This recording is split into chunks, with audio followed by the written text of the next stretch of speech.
दोस्तों आज के वीडियो में हम जानने वाले हैं कि आपके नाम पर किसी ने लोन लिया है कि नहीं, इसे कैसे देखें। तो चलिए जानते हैं। हम ज़्यादा इधर उधर की बातें नहीं करते हैं, सीधा पॉइंट पर आते हैं। तो पहले जानते हैं क्रेडिट के जरिए यानी कि क्रेडिट रिपोर्ट के जरिए कैसे पता करें कि आपके नाम पर किसी ने लोन लिया है कि नहीं। तो चलिए जानते हैं। सबसे पहले गूगल को ओपन करें और ओपन करने के बाद सर्च बॉक्स में सिबिल लिखे और इतना लिखने के बाद सर्च करें। जैसे आप सर्च करेंगे आपके सामने यह पहली वेबसाइट दिख जाएगी, तो आपको इस पर क्लिक करना है। क्लिक करने के बाद इस तरीके से इसका इंटरफेस देखने को मिल जाएगा। तो आपको स्क्रॉल करके नीचे आना है।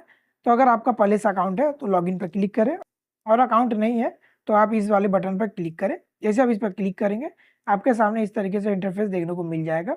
तो यहाँ पर आप अपना ईमेल आईडी, पासवर्ड, नाम, मोबाइल नंबर सब कुछ डाल दें और डालने के बाद एक्सेप्ट एंड कंटिन्यू पर क्लिक करें और यहाँ से अकाउंट बना ले। वहीं पर अगर आपका अकाउंट है तो लॉगिन पर क्लिक करके लॉगिन कर ले। लॉगिन हो जाने के बाद आपको इस तरीके से इंटरफेस देखने को मिल जाएगा। अगर आपका सिविल स्कोर रहेगा तो यहाँ पर शो होगा, और अगर नहीं रहेगा तो नहीं दिखेगा। उसके बाद आपको स्क्रॉल करके नीचे आना है। तो जैसे आप स्क्रॉल करके नीचे आएंगे तो यहाँ पर आपको कई सारे ऑप्शन देखने को मिलेंगे। टोटल अकाउंट पर क्लिक करके आप पता कर सकते हैं कि आपके नाम से किसी ने लोन लिया है कि नहीं। अगर यहाँ पर कुछ ऐसा अननोन इन्फॉर्मेशन देखने को मिले जिसके बारे में आपको पता ना हो, तो आप समझ जाए कि वो आपके नाम से लिया गया लोन है, यानी कि फेक लोन है, आपके नाम से किसी ने स्कैम किया है। तो यहाँ पर आपको देखने को मिल जाएगा। इसके अलावा अगर आपके नाम से किसी ने इंक्वायरी की है तो आप इस वाले ऑप्शन पर क्लिक करके पता कर सकते हैं कि किसने कहाँ कहाँ इंक्वायरी की है, कौन कौन से लोन के लिए अप्लाई किया है। तो यहाँ से आप देख सकते हैं, यहाँ से भी आपको जानकारी मिल जाएगी कि ये आपने किया है कि नहीं, या फिर किसी और ने किया, आपको यहाँ से पता चल जाएगा। तो अगर आपको लगता है कि यहाँ पर कोई ऐसा नाम देखने को मिले जिससे लगे कि आपने वह लोन के लिए अप्लाई नहीं किया है, तो आप उसे क्लेम कर सकते हैं, यानी कि आप बोल सकते हैं कि यह लोन मैंने नहीं किया है, या फेक लोन है, या फिर किसी ने मेरे नाम से किया है। तो देखिए यहाँ पर आपको 3 लाइन देखने को मिल जाएगा, आपको इस पर क्लिक करना है। क्लिक करने के बाद यहाँ पर आपको डिस्प्यूट स्टेटस का ऑप्शन दिख जाएगा, इस पर क्लिक करें। यहाँ पर आपको डिस्प्यूट सेंटर का ये ऑप्शन दिख जाएगा, आप इस पर क्लिक करें।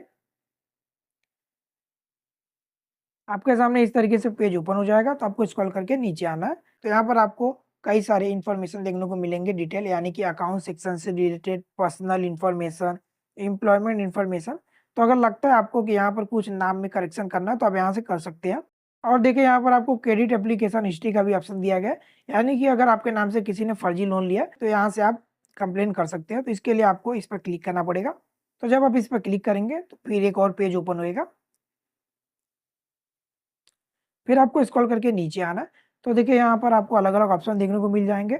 अगर आपको इंक्वायरी से रिलेटेड कोई रिक्वेस्ट डालना है तो आप यहाँ पर क्लिक कर सकते हैं। तो यहाँ पर हम स्क्रॉल करके नीचे आते हैं। तो यहाँ पर अगर आपको लोन से रिलेटेड करना है तो फाइंड सॉल्यूशन पर क्लिक करें। उसके बाद आपको स्क्रॉल करके नीचे आना है। तो यहाँ पर आपको रेज़ अ डिस्प्यूट का बटन दिख जाएगा, आपको इस पर क्लिक करना है।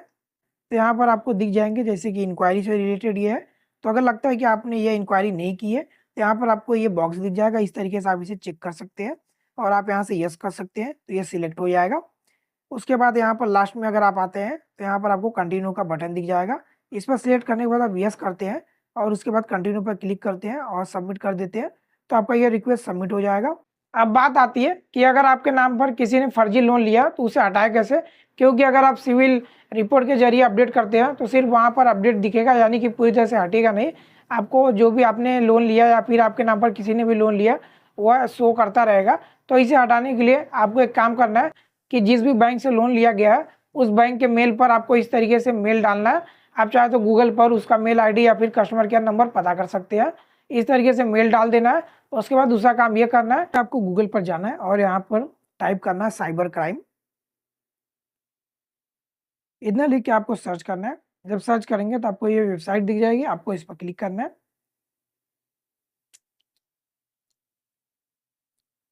उसके बाद आपको स्क्रॉल करके नीचे आना है। तो यहाँ पर आपको फाइनेंशियल फ्रॉड या फिर अदर साइबर क्राइम से जुड़ा कोई ऑप्शन है, तो आपका लोन से रिलेटेड है, तो आप अदर साइबर क्राइम वाले बटन पर क्लिक करना है। आपको यहाँ पर क्लिक कर दे। उसके बाद फिर से आपको स्क्रॉल करके नीचे आना है, फाइल अ कंप्लेंट पर क्लिक करना है और उसके बाद लास्ट में आपको आई एक्सेप्ट पर क्लिक करना है। और यहाँ पर आपको देखिए पेज आ गया लॉगिन के लिए। तो इसके लिए आप अगर नए यूजर है तो यहाँ पर न्यू यूजर का ऑप्शन दिया गया, इस पर क्लिक करें और यहाँ से आप अपना डिटेल डाल के अकाउंट बना लें। अकाउंट बनाने के बाद आपको यहाँ से कंप्लेन के लिए फॉर्म फिल करना पड़ेगा। तो आप अपना नाम, डिटेल जो भी है, लोन है, कितने का लोन है, कितने तारीख को है, सबको डिटेल डाल दें। और इसके बाद आपने जो भी मेल किया था वह भी यहाँ पर उसका PDF फॉर्मेट में डाल दे और ये सब करने के बाद सबमिट कर दे। अगर आपको कुछ दिन तक वेट करना है, उसके बाद सब कुछ अगर सही पाया जाता है तो वह वहाँ से हटा दिया जाएगा और आपके नाम से फर्जी लोन हट जाएगा। तो इस तरीके से आप चेक कर सकते हैं कि आपके नाम पर किसी ने लोन लिया है कि नहीं, और अगर लोन लिया तो आप कंप्लेन भी कर सकते हैं। तो दोस्तों आज के टाइम पे इस तरह के स्कैम काफ़ी ज़्यादा हो रहे हैं, क्योंकि आप अपने डॉक्यूमेंट जैसे कि आधार कार्ड, पैन कार्ड कहीं पर भी ज़रूरत पड़ने पर जेरॉक्स के तौर पर दे देते हैं और वहीं से वह डेटा किसी और के पास चला जाता है और वह लोग उस डॉक्यूमेंट का गलत यूज करते हैं, जिसकी वजह से आम लोगों को परेशानी होती है। तो आप थोड़ा चौकन्ना रहे और अपना डॉक्यूमेंट कहीं पर भी ऐसे न दे जब तक ज़रूरत ना हो, अपना कोई भी पर्सनल जानकारी किसी को शेयर न करे। तो दोस्तों ऐसी वीडियो देखते रहने के लिए चैनल को सब्सक्राइब कर ले। तो चलिए मिलते हैं नेक्स्ट वीडियो पे।